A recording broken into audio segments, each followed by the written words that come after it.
ನಾನು ಸ್ಪಷ್ಟವಾಗಿ ಹೇಳ್ತಾ ಇದ್ದೇನೆ. ಏನೋ ಸಿಂಧೆ ಹೇಳಿದ್ದಾರೆ, ಇದನ್ನ ಸತೀಶ್ ಜಾರಕಿಹೊಳಿ ಅವರು ಕ್ಲಿಯರ್ ಆಗಿ ಹೇಳಿದ್ದಾರೆ. ಅಂದ್ರೆ ನಮ್ಮಲ್ಲಿ ಬಂಡಾಯ ಇದೆ, ನಮ್ಮಲ್ಲಿ ಭಿನ್ನಾಭಿಪ್ರಾಯ ಇದೆ ಅಂತೇಳಿ. ನನಗೆ ಅನಿಸುತ್ತೆ ಕಾಂಗ್ರೆಸ್ ಅಲ್ಲಿ ಈಗಾಗಲೇ 3 ಗುಂಪಿದೆ. ಕಾಂಗ್ರೆಸ್ಸಿನ DK ಶಿವಕುಮಾರ್ನ, DK ಸುರೇಶ್ ಅವ್ರನ್ನ ಸೋಲಿಸಬೇಕು ಅಂತೇಳಿ ಎಲ್ಲ ಸತೀಶ್ ಜಾರಕಿಹೊಳಿಯಿಂದ ಹಿಡಿದು, ಪರಮೇಶ್ವರಿಂದ ಹಿಡಿದು, ಸಿದ್ದರಾಮಯ್ಯನವರಿಂದ ಹಿಡಿದು ಎಲ್ಲರೂ ಸೇರಿ DK ಸುರೇಶ್ ಅವ್ರನ್ನ ಸೋಲಿಸ್ತಾರೆ. DK ಸುರೇಶ್ ಸೋಲಿನಿಂದ ಪ್ರಾರಂಭ ಆಗುವಂಥ ರಾಜಕಾರಣ ಕೊನೆ 6 ತಿಂಗಳಲ್ಲಿ ಎಂಡ್ ಆಗುತ್ತೆ. ಈ ಸರ್ಕಾರ ಕೊಲ್ಯಾಪ್ಸ್ ಆಗುತ್ತೆ, ಹೊಸ ಸರ್ಕಾರ ರಚನೆ ಆಗುತ್ತೆ. ನಿಮಗೆ ನೋಡ್ತಾ ಇರಿ, ಕಾದ್ ನೋಡ್ರಿ ಅಷ್ಟೇ. ಇಲ್ಲಿಂದ ಪ್ರಾರಂಭ ಆಗುತ್ತೆ. DK ಸುರೇಶ್ ಅವರ ಸೋಲಿನಿಂದ, ಏನು ಬೆಂಗಳೂರು ಗ್ರಾಮಾಂತರದ ಸೋಲಿನಿಂದ ಬಂಡಾಯದ ಜೋರು ಪ್ರಾರಂಭ ಆಗುತ್ತೆ. 6 ತಿಂಗಳಲ್ಲಿ ಸರ್ಕಾರ ಪತನ ಆಗುತ್ತೆ. ನೋಡ್ತಾ ಇರಿ, ಕಾದ್ ನೋಡ್ರಿ.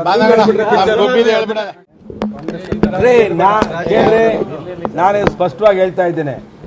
ಏನೋ ಸಿಂಧೆ ಹೇಳಿದ್ದಾರೆ, ಇದನ್ನ ಸತೀಶ್ ಜಾರಕಿಹೊಳಿ ಅವರು ಕ್ಲಿಯರ್ ಆಗಿ ಹೇಳಿದ್ದಾರೆ. ಅಂದ್ರೆ ನಮ್ಮಲ್ಲಿ ಬಂಡಾಯ ಇದೆ, ನಮ್ಮಲ್ಲಿ ಭಿನ್ನಾಭಿಪ್ರಾಯ ಇದೆ ಅಂತೇಳಿ. ನನಗೆ ಅನಿಸುತ್ತೆ ಕಾಂಗ್ರೆಸ್ ಅಲ್ಲಿ ಈಗಾಗಲೇ 3 ಗುಂಪಿದೆ. ಕಾಂಗ್ರೆಸ್ಸಿನ DK ಶಿವಕುಮಾರ್ನ, DK ಸುರೇಶ್ ಅವ್ರನ್ನ ಸೋಲಿಸಬೇಕು ಅಂತೇಳಿ ಎಲ್ಲ ಸತೀಶ್ ಜಾರಕಿಹೊಳಿಯಿಂದ ಹಿಡಿದು, ಪರಮೇಶ್ವರಿಂದ ಹಿಡಿದು, ಸಿದ್ದರಾಮಯ್ಯನವರಿಂದ ಹಿಡಿದು ಎಲ್ಲರೂ ಸೇರಿ DK ಸುರೇಶ್ ಅವ್ರನ್ನ ಸೋಲಿಸ್ತಾರೆ.